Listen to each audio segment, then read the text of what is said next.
آیت قرآنی میں اللہ تبارک و تعالیٰ نے مجھ سے اور آپ سے یہ نہیں کہا کہ من عمل، جس شخص نے عمل کیا، بالحسنہ، حسنات پر عمل کیا، یہ نہیں کہا، عمل کی بات نہیں کی.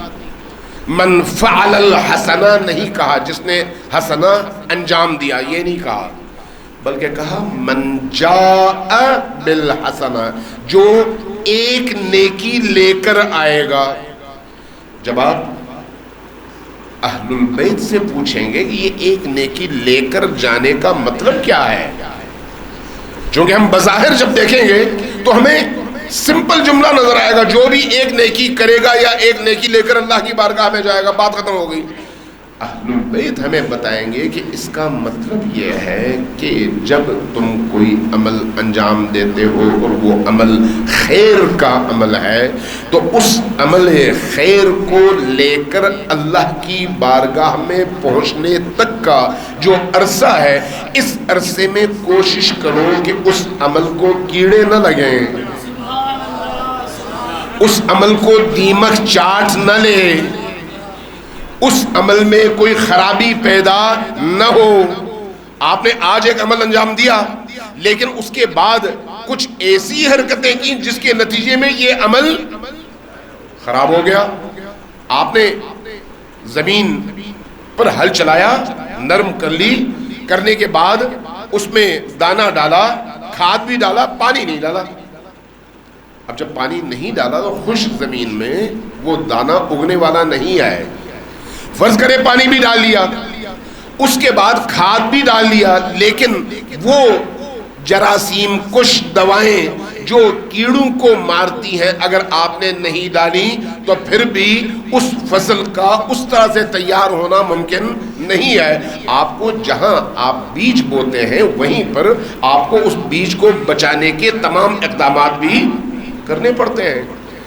تو قرآن کریم نے یہ جو کہا من جاء بالحسنتی، جو نیکی لے کر آئے گا، تو وہ اس بات کی طرف اشارہ ہے اہل البیت علیہم السلام کی تعلیمات اور تفسیر کے مطابق کہ عمل کرنے کے بعد اس کو آفات سے بچاؤ اور اس طرح سے محفوظ رکھ کر قیامت میں اللہ کی بارگاہ میں پہنچو، تب یہ عمل خیر ہے. اگر تم بچا کر لے کر نہ جا سکے تو تم نے عمل تو انجام دیا، لیکن وہ عمل یہیں پر تباہ ہو گیا، تمہارے کسی کام کا نہیں ہے.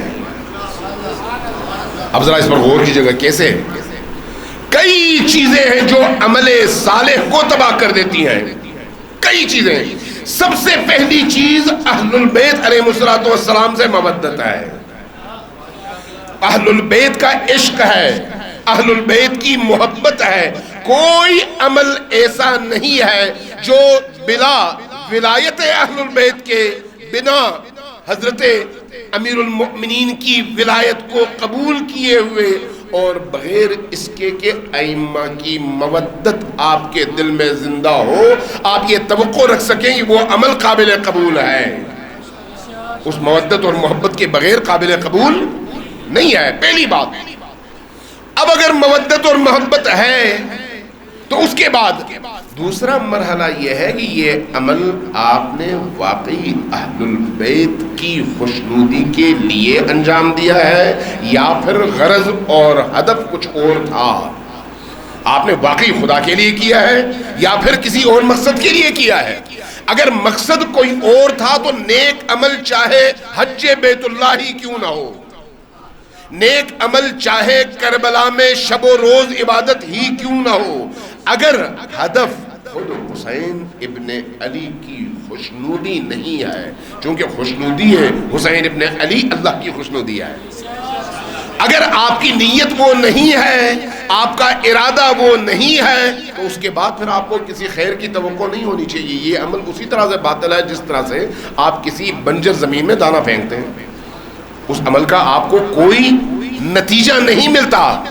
لہذا دوسری آفت یہ ہے کہ آپ جب کوئی عمل انجام دیتے ہیں تو اس عمل میں یہ خیر کا پہلو اس حوالے سے کہ اللہ کی رضا کے لیے ہے یہ موجود ہو.